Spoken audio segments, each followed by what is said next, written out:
Hi all, Randy Green here. A little podcast that I will put into the first set. I have completed the second set, including yesterday I did a little bit of energy work that were aligned with the subsidiary timeline, and I do call it the future timeline because if there is any future for those of us who would like it to see a progressive reality to some degree, then that is the future timeline. Of course, there is the main timeline that could be seen as a future timeline too, but not a future I want to participate in. I feel completely drained today. I don't even have really what we call memory continuation. I just did something earlier this morning and I completely forgot it 2 seconds later. And I was woken up around 7 or something with severe back pain up between my shoulder blades, which were where I just did a little bit of exercise yesterday to ignite that type of holographic technology that is necessary to embed some of the solar core energies. Today it's rainy, it's gray, there's no sun, and I just feel generally depleted. So I was wondering, aside from the harvesting, of course, what if this subsidiary timeline that is fueled by the solar core and new Andromeda technology, what if that's kind of inoperable when there's no sun? Well, then it will explain why we're having this gray weather all the time, right? And that will deplete us from some of the incoming energies. So there must be a secondary exercise that needs to be done, not just with the visible sun, because we know the fourth and sixth dimension of the visible sun is not really necessary to have as a visible sun. But there are other things going on. We are writing today, December 23rd, 2024, and we are at the end of the year. And I know this is a little bit confusing. You're here doing first set, and then suddenly I'm talking about the second set. But it's made that way as in these are just the foundational levels. And here you get the foundational level of understanding, okay, with the subsidiary timeline, there is also a little bit of energy work and a recalibration of the energy system, as it always is. When we enter into a timeline, we must recalibrate our energy system, sometimes completely re-engineer it so it matches the incoming energies and the code configurations as well as the complex information systems that are embedded into the subsidiary or the timeline that we step into. The more complex sciences of the subsidiary timeline will be done in module 2, if or at all possible, because as you will discover in the second set, the discussion is all about what does inner Earth do and how much are they going to play with us to support the subsidiary timeline. The subsidiary timeline has 2 outcomes. One, where inner Earth externalizes and becomes part of this reality. It's not going to be the entire group. They did that in the first run through and that did not lead to anything good. So it's just a small portion. We were talking about 30 people that might or might not do. It's still indecisive. If that happens, then there will be a future civilization in our solar system that is connected to some of the advanced civilizations and technologies from inner Earth. If they choose not to and completely extract, then the subsidiary timeline will lead to the safe zones and what is necessary to get what remains of the original solar system, genetics and consciousness potentials out of this system, and then it will just go into fall process. So that's the game that we're in. Of course, with that understanding, since those of us who are here, and I think I have not talked about that so clearly, so I will actually address it very clearly now, so that those of you who are doing this, you get the full comprehension of it. It's a weird catch-22, and I kind of like that it's a catch-22 because on the 22nd, there are always the scavengers harvesting away as much as they can. So that's an interesting feature in itself. So we could say it's kind of the deep ground harvesting as well as the weird conundrum of some of the opposition polarity forces and counter forces that we are experiencing. Counter forces, third dimension, haven't mentioned that before, but can say now, often tied to the underworld, including chaos forces, underworld, counter forces, third dimension, previous cycles, dark forces, fourth dimension, opposition, everything that's in the artificial force, scavengers, insectoids, avians, reptoids, whatever's there. Fifth dimension is polarity, and that's all with the Atlantean timeline, of which some of them are the dark ones, but mainly those who are aligned with what remains of the Atlantean projects. So we kind of have these dynamics put into play. Okay, what was it that I wanted to make very clear? As long as we are doing our energy work and there are still viable genetics in this system, evil persists. That kind of sucks, right? You're kind of saying, well, it should be the opposite, right? As long as there's light, darkness will not interfere. I'm just doing simple terminology here, because if I'm going to say chaos, counter, opposition, polarity all the time, then it just gets a little bit too long-haired, as we say it in Danish. So the different factions that are here are technically only capable of doing what they're doing because we're doing what we're doing. So that's why I always say in this understanding of the higher order sciences that those of us who are here and everybody that's leaving are pulling their energy and consciousness out of the equation so that whatever is depending on it don't have any fuel. And that is part of the game that we must understand. We're striving to get out of the safe via the safe zone gates.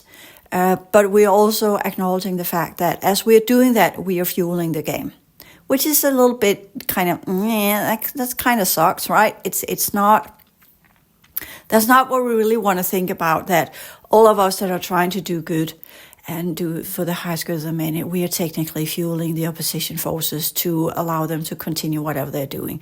Would they continue to do whatever they're doing if we were not here? Yes, absolutely. It's not that if we disappear, they will stop doing what they're doing, but we are assisting them, unfortunately, in continuing their evil scheme. Let's just use it that way. They're harvesting touristy genetic modification, genetic brewing, creating artificial life forms or whatnot, whatever they're doing with our genetics.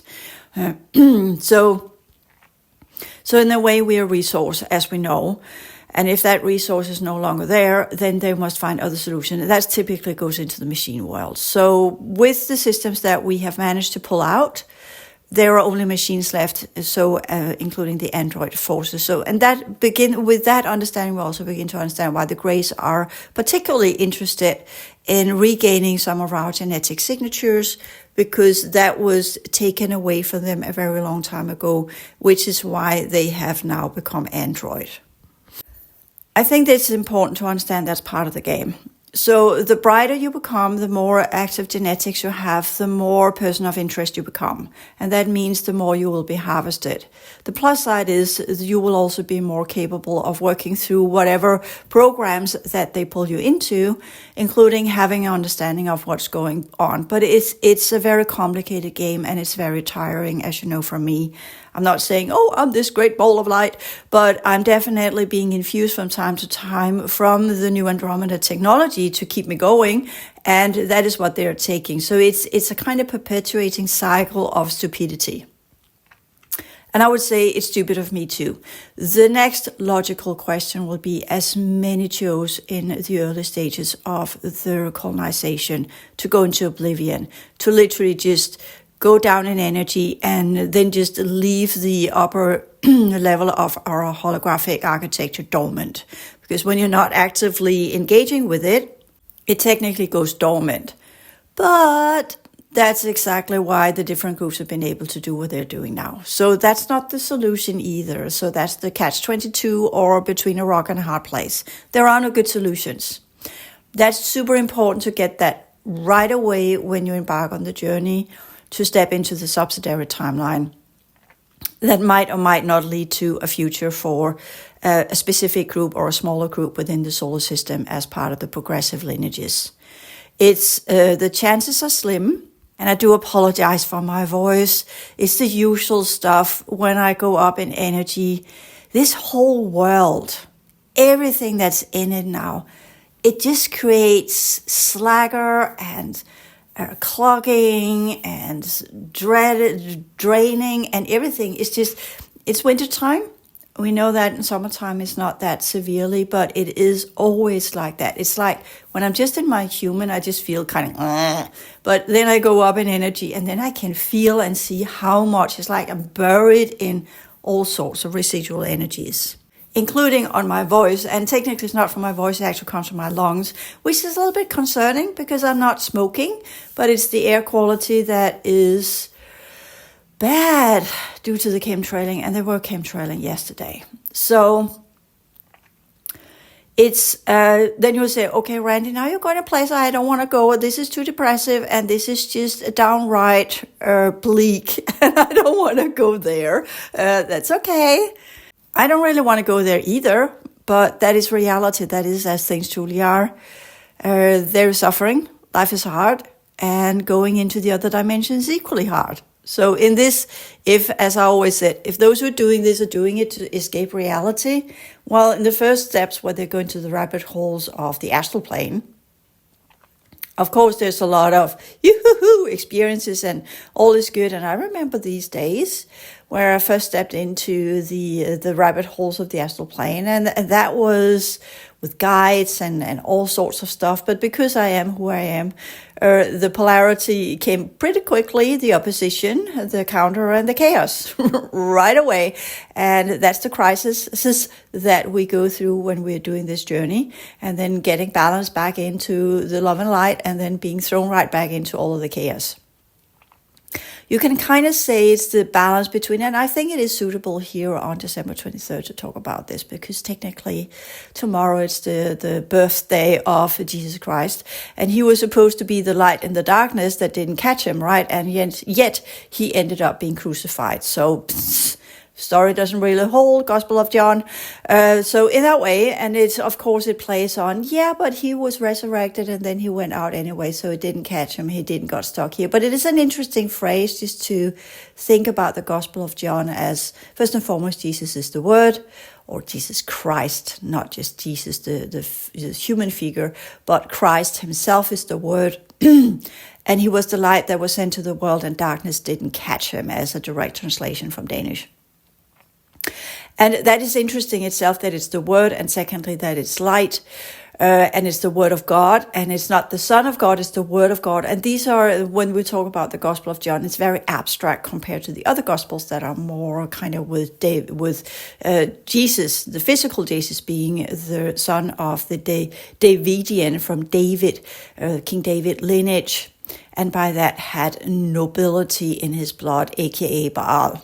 Okay, that's a big one, but that's technically what it is. And that's also why when we talk about the historical Jesus, we don't really know if he actually was the one that carried the energies of Christ. And that's why we go into the esoterics that are saying, well, the Christ version is the Syrian aspect that was overshadowing the physical body of Jesus. We don't know this, because we're not there. It's the account of others, so we don't know. And I think it's just safe to say that, just to put it in a way, this way, there are different branches within the science community. Some of them say, yes, we have evidence that Jesus did exist, and they're referring to some specific texts of Josephus, as well as the Corinthian letter of St. Paul, where Paul says he's going to Jerusalem to visit the brothers of Jesus. And they say this is physical evidence that there was a historical Jesus. Then there's the other group that are looking at that saying, no, it is pretty clear that if you read Josephus, it's interpolation. Someone has written it in later. Josephus talking about prophets that's called Jesus. And it was a common name, so it could be a lot of people. So others group within the scholar community say, no, that's an interpolation, is put in later, which was pretty common when you were rewriting the text, you were transferring them from one piece of paper to another.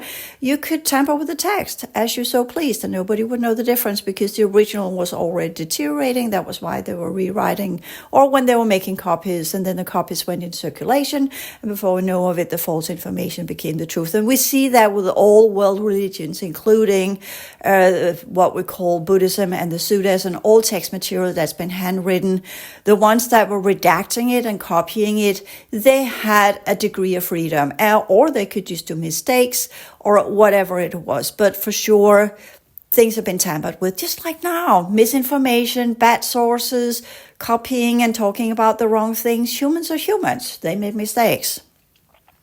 And then there's the discussion of the Corinthian letter. And there are other little small ones. There are some of the Romans that were writing about. I'll go into that in 2 split seconds. I don't know why I go down this path. I just do for whatever reason. So there is also the letter of St. Paul, where we can say, well, just because it says he's visiting Jesus' brothers doesn't really mean it is his physical brothers. It could also actually just be, as they were calling each other, brothers and sisters. And that's the one where you can say, well, that's difficult to really know whether or it is one or the other. Then there are the Roman sources, but they're referring to the Christians. And they're not actually spelling it, the Christians, as we do. They actually call it Crestas, and that's interesting because Madame Blavatsky talked about that group, the humble ones, the Crestas, that they were the first Christians, and that was actually a sect within the Jewish community. And they might have had a leader. And if that's the case, then it has nothing to do with Christianity we know of. And these are the interesting things. Anyways, the Romans are talking about some of the Romans governors or whatever they were. We're talking about the Christians and how they were dealing with them. But just because you talk about a group doesn't mean that it has a leader that we know as Jesus Christ. So there are no real factual evidence. So most of the things that we have are either interception programs and other stuff. And I got a whole full thing in my head that kind of puts me in the mix of that time and what happened there. But I'm not taking it for granted. That for me, it feels like that was one of the artificial programs I was playing through. Or if it actually played out that way, it doesn't really matter, because it's just in my head. Okay, so this is just where we are with these kind of quote-unquote evidence. There's no physical evidence, unfortunately, of these major things inside this reality.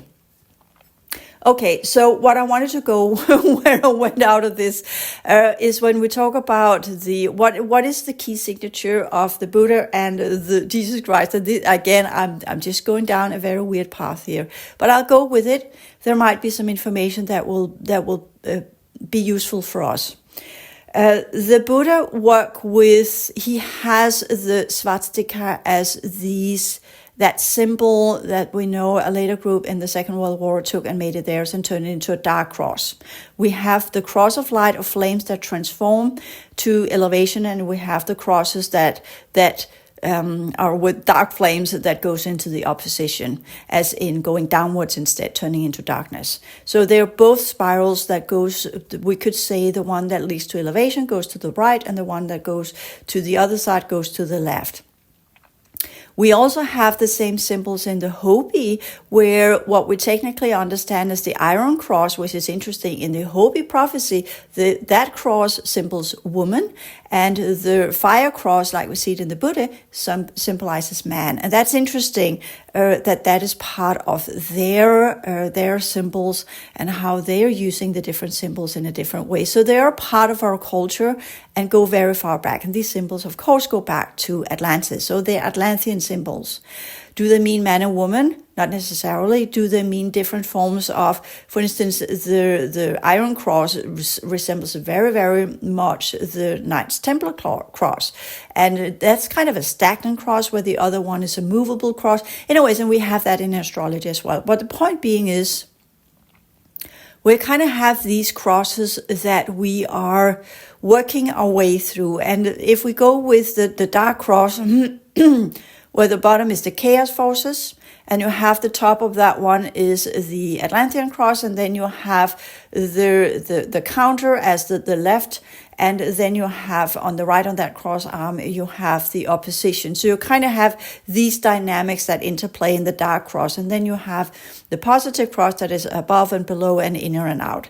But also as in kind of horizontal and vertical processes that leads to, as I talk about with the subsidiary timeline, the horizontal is kind of where you integrate and you implement what you have learned, and then you have the vertical one that takes you a step higher, and that's in esoterics called a kind of initiation, where you're presented with a new level of information that leads to new insights that then activates new levels of the energy system, and then the horizontal is the integration process of that. So it works a little bit differently than in the transition sciences, where we had the opposition to find the balance point. When we are in the subsidiary and future timelines that we are now stepping into, both the main, that technically would be fueled by the dark cross, and the subsidiary that technically would be fueled by the cross of light. Let's just call it that for the sake of easiness, instead of me going horizontal and vertical, inner and outer all the time. And the other one, chaos, Atlantic chaos, polarity, counter opposition, because it just gets too complicated. But let me repeat it, then you can draw it. So you take a piece of paper, and the dark cross that leads to pulling back in time. So let's just call it back to the previous systems of the civilizations that used to be. And that's what these forces want. They want everything to go back in time so they can catch some kind of timeline where they can begin all over the way they want to, and not the way the progressives want, okay? They think they know this. As they say, we got this, right? We got this. We are just using the DNA of whatever we can. We're using humanity for whatever we can. We're using the higher order energy system from the progressives. And we're taking everything that we can. That's the matter of greed races. They're taking whatever. They're takers from A to Z. Okay, you draw a cross with 4 arms, the typical solar cross. And this is the dark Orion cross, or the dark cross, or the dark cross of light, or the cross of the inverted races, or the cross of the previous races, whatever goes into the past, the left wing path. So that goes to the left and goes into the previous to the past. On top of the cross, you have polarity. At the bottom of that, you have chaos. To the left arm, you have the counter forces, and to the right, you have the opposition. And then you kind of know, okay, so the bottom is the second dimension, the top of that is the 5th dimension, to the left you have the 3rd dimension, and to the right you have the 4th dimension. Not that it matters a damn thing, it's just that cross in the artificial realities. And then you can tear it apart and throw it out and burn it, or whatever you want to do with it. To the right you have the progressive cross. And that is, you have the vertical line that goes up to, technically up to the 6th dimension, and it goes to the bottom of that one is the 4th dimension, and then to the left you have the 3rd dimension, and it goes into the 5th dimension. It's a little bit different, but you can look at these kind of different ways this cross works, including you have the lower and the higher on the vertical, and then you have the integration process on a spectrum on the horizontal line. And that's why you can then throw that out and just throw it out, because these symbols are just there so you kind of get an understanding of. There are 4 dimensions in this work that we are dealing with, and they are not necessarily dimensions of time, spatial dimensions. They are dimensions of processes. So that's the important thing to understand. And as we know, Jesus was crucified on a cross, which science tells us is completely wrong, but that's how it was portrayed later on. So what was it that was portrayed there in this? And that is, as I always said, and I tune in with esoterics, that is the Christ principle in all of us. That's our higher order awareness that were crucified by the different groups that supports the dark cross. So he was crucified on the dark cross. And we are crucified on the dark cross and not allowed to get onto the cross that spins and moves and go technically what we call the Merkaba, the rings within rings that allows us to progress. And it's not 2 triangles in each other. That's the Star of Solomon, that's something else.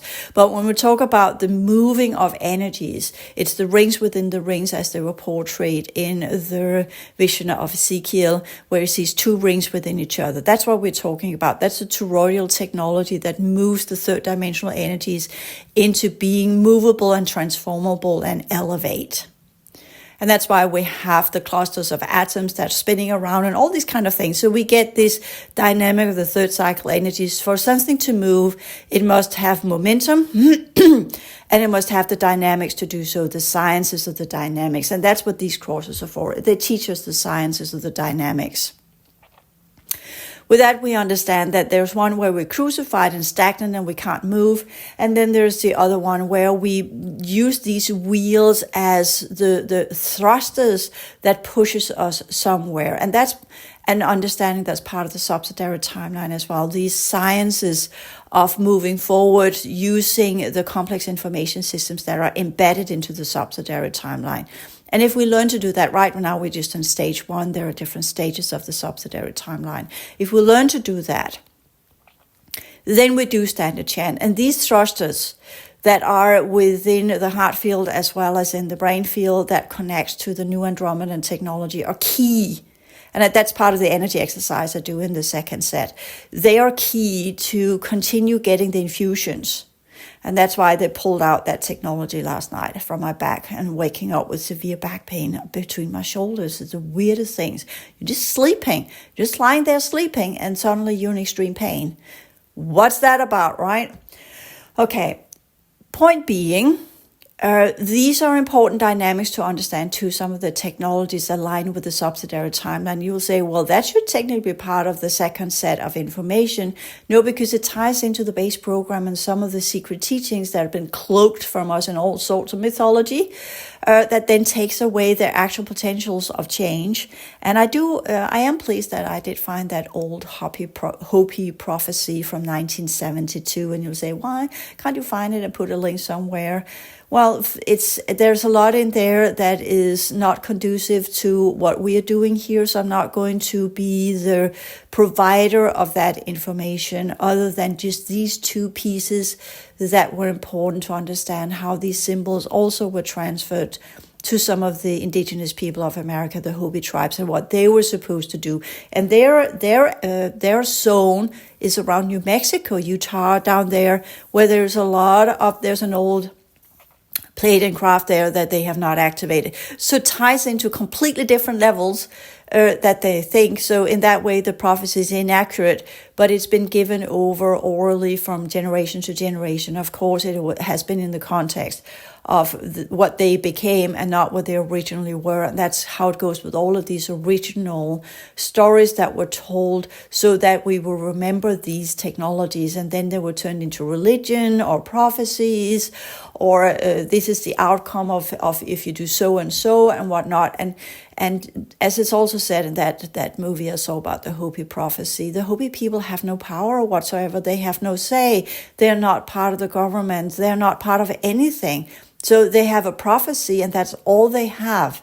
And as they also end up saying, if it goes to the bad timeline, which we're dealing with here, which we are now, they have that prophecy. That's what that prophecy is about. You have two timelines. You have the main one that leads to chaos and disaster, and then you have one that leads to the positive outcome. Same thing I'm talking about. That's why I was led to it. So saying there are others that actually have got the same prophecy.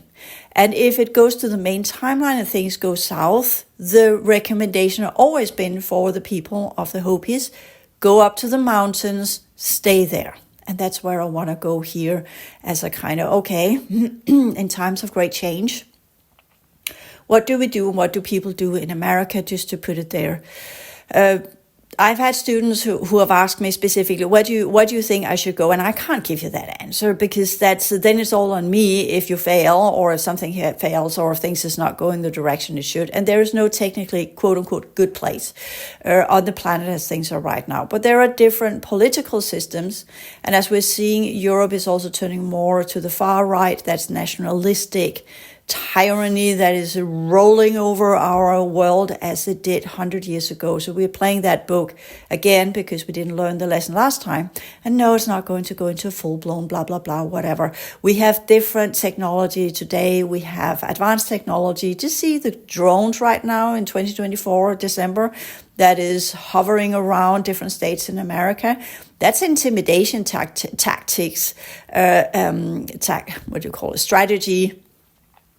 And that works just as well. So whatever's coming will be on subtle levels, and it will be with technology, and it will be all about this kind of prolonged endurance game that will promote fear and give lack of resources and get us into a whole fight and flight mode between the countries of who has the right to different resources. It's going to be about resources. So nobody's going to bomb out this planet as it is. That would be ridiculous.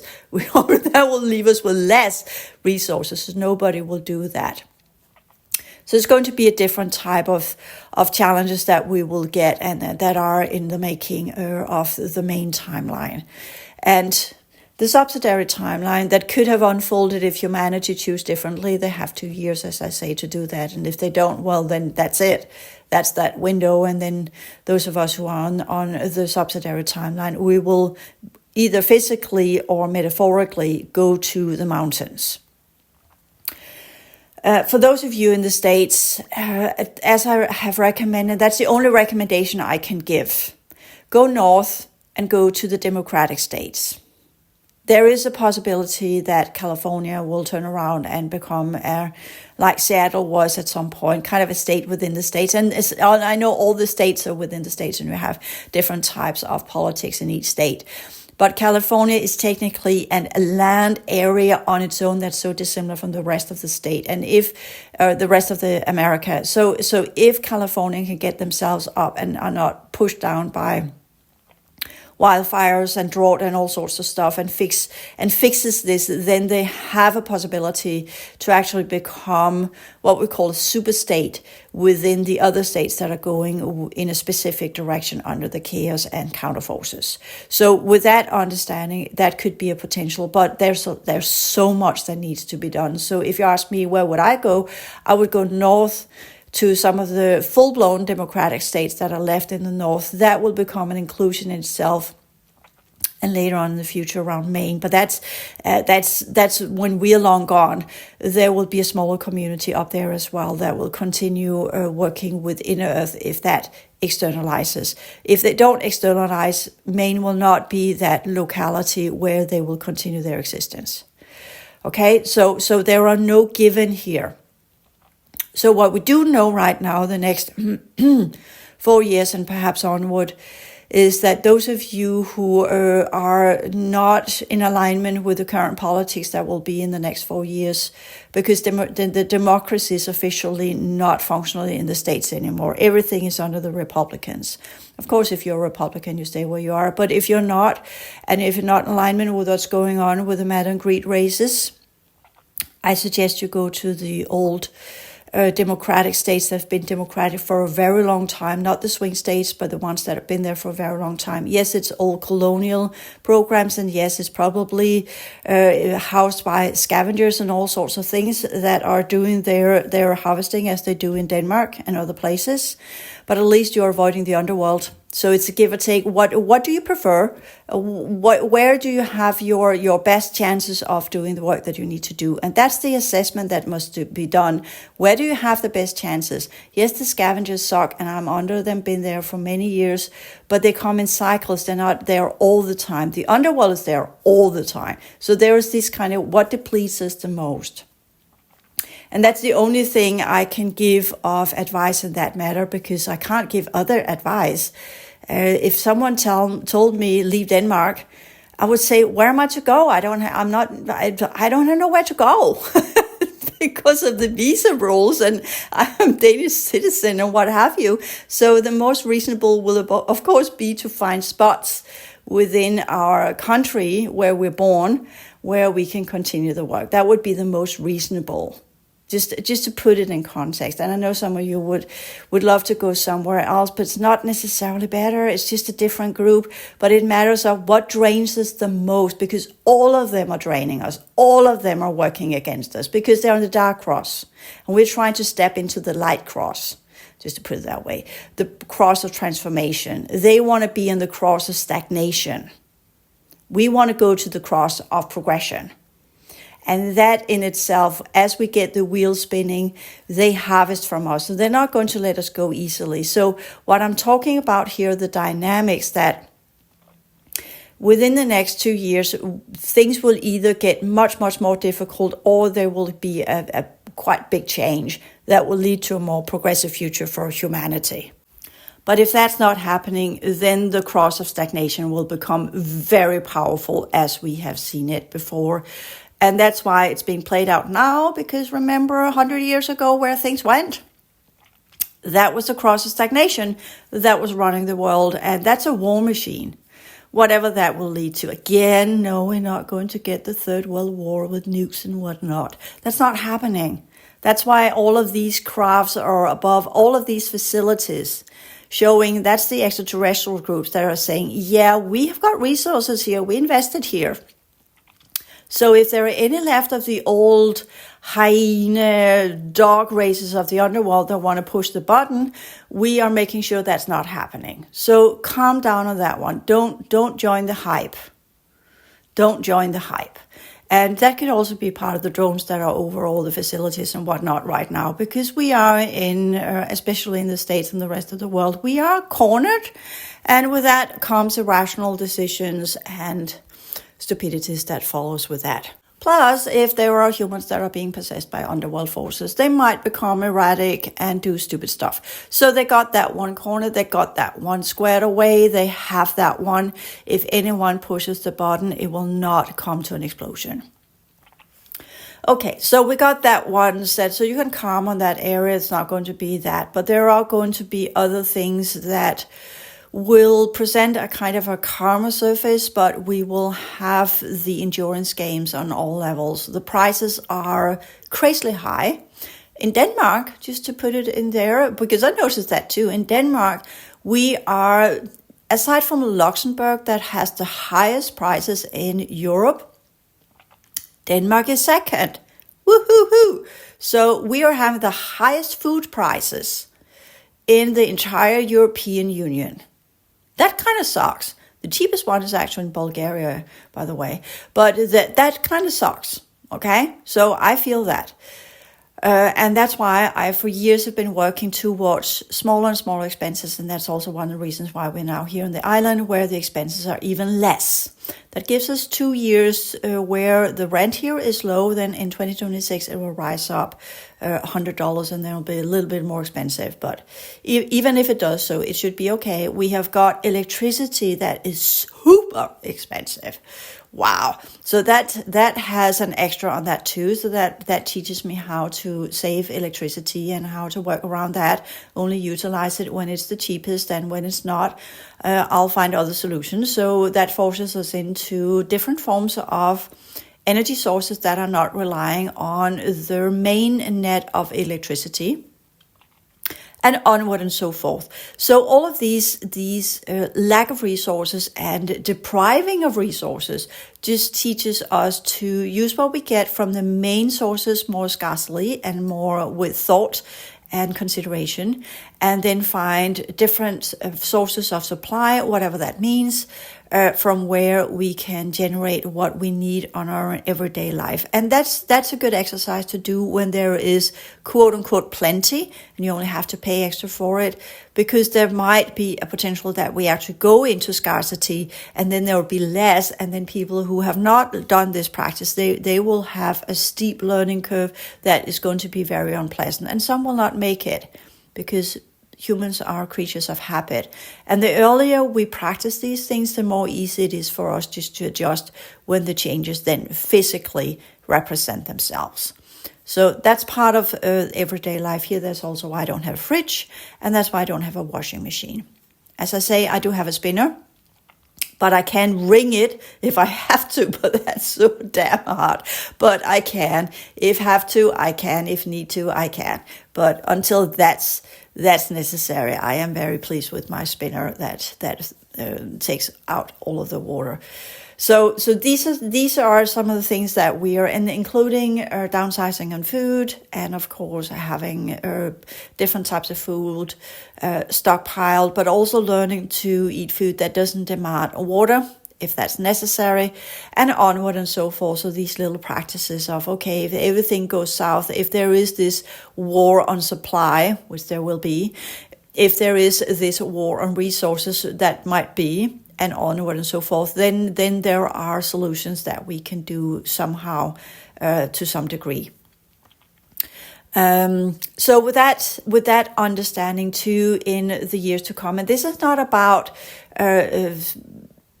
painting a bleak picture. It's me tapping into what already has happened, so it will most likely happen again. And secondly, all the signs are there, all the trends are there. So it's not about drumming up a fear picture that will lead to kind of panic attacks. This is about being vigilant and observing reality and see the trends. This is where things happen. This is where the tendencies are. This is where it's going to go. And then if that happens, if we have a right-wing, again, government in Germany, we have the election that comes up here in these days as well. If that ends up being a right-wing again, well, then we're right back into the original program 100 years ago. And that is going to be unpleasant, because then Denmark is going to be put in the jam as we was the last time, because we're connected to Germany. Our border in Jutland crosses into Germany, and that's why they could walk right in and take over our country back then. So all of these things will create different types of new scenarios of how Europe is going to play out. If we do get this right-wing government in Germany, that's the majority. They have a lot of say when we talk about the European Union. If that's the case, then Germany must step out of the European Union, or some of the other countries that are there, or there will come a faction within the European Union, and then the positive forces within the European Union will not have much say compared to the negative forces crosses that might go counter. So European Union is not necessarily going to be the solution. There will be the ups and downs of that before it becomes the United Nations of Europe, because we've gone through these upheavals. So there is where we will go, but everybody knows we have to go through a rough patch to get there because of the counter and the chaos forces that we have not dealt with. And that's the downside of people going into oblivion. These forces just grow stronger. It's like putting everything on the carpet. It doesn't go away just because you put it on the carpet. On the contrary, it actually grows bigger and gathers more dust and becomes a bigger problem as time passes by. And that's why we are in the stages that we are in now. Which is also why those of us who are clever, so to speak, we have made the move to the degree that's possible, arranged ourselves to the degree that's possible, and prepared ourselves to the degree that's possible. And now I'm just joining in with a subsidiary timeline, as the Hobbies also talked about, where those of us who want to do a different type of future, we are now arranging ourselves energetically. So our cross of light is consistent. Inner, outer matches up. We on the inner levels, we're on the subsidiary timeline. On the outer level, we have arranged ourselves in smaller communities and rural areas where we could do what we need to do. At the same time, we are doing the energy work of connecting to the subsidiary timeline, getting the information systems from the cube technology in the new Andromeda. And yes, there are a plethora of possibility of deception, which I'll talk about in a little bit in the energy work that I did in the subsidiary, the second set of the subsidiary timeline, aka the future timeline, if there is any future whatsoever, because it's not the main future timeline, but the subsidiary future timeline. Okay, I think that's about it. There's a little here in this one is a little bit of a lot of stuff. There was some symbolic representation, but it's kind of a struggle, a battle that's been going on for a very, very, very long time. And here in these days of what will be born tomorrow, the dark cross or the light cross, well, here where I am right now, none of them, to be honest. I'll just keep my balance and harmony tomorrow and lay low and not do a lot of stuff. But the point being is that we are at the end of 2024, and that sets the correct use of energy. And then we have one last year where we have the correct use of power. And that's where those of us who can will shift to the subsidiary timeline. And that's step one. And then we'll, from there on, learn how to remain on it as the other part of our world goes deeper and deeper into the main timeline. And that's what's going to unfold next year. So that's the only thing we can say for a certainty, that that's the correct use of power will be unfolded next year. And that will be played on all levels of our existence, both within governments, but also as individuals, for those of us who have got activation potentials and have gotten so far on the subsidiary timeline. And our power will be connected to consciousness developmental processes more than energetic transformational processes, which we have done so far, where we learn to stand our ground and actually create boundaries that are not energetic, but are based upon dissimilarities in consciousness. Because when we talk about these things, when we truly talk about being solidified on a timeline, that's where you activate the consciousness potentials of it. And only the ones that have the abilities and consciousness potentials to do so will be able to do so.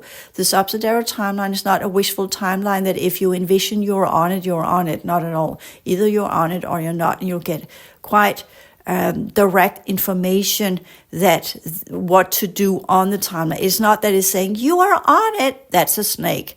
But this, you will, your whole life will be arranged according to it. And when you follow the energies and the information of it, you will get solutions that will take you out of all this doubt mode. Am I going to right? Am I going to low? What am I going to do? It will present itself. This is what you need to do, and that's what you're going to do. But also be aware of deception. There's always deception. And that's part of our ego structure that must be developed into this functionality of working alongside with what we get. And trust me, there can still be deception there. And all of this information that comes from within always gives grounds for different kind of forces. The whole pull between the cross of transformation and the cross of stagnation. That's the overarching game that we are in, and it's constantly there. And that's part of the first step of the subsidiary timeline, to learn to really decipher input, decipher information, and make the right choices energetically. And that ties into, as I talked about in the last podcast, energetic integrity. So we learn to set our boundaries by consciously being dissimilar, and at the same time we learn the properties of energetic integrity. And that's part of what remains when we go on the first step of the subsidiary timeline. We step into the transformative cross, and that leads to the cross of, or the transformational processes of what the fourth dimension really should be about, inner and outer, up, high and low, as in kind of the horizontal integration processes and the vertical exploration and developmental processes. And that's where we keep going on the subsidiary timeline. That cross is important because that's part of the cross of manifestation. So that's important to understand some of these dynamics. All right, I think that will suffice for this podcast, and thank you for listening in. When the time is ready, I will produce another one. Thank you.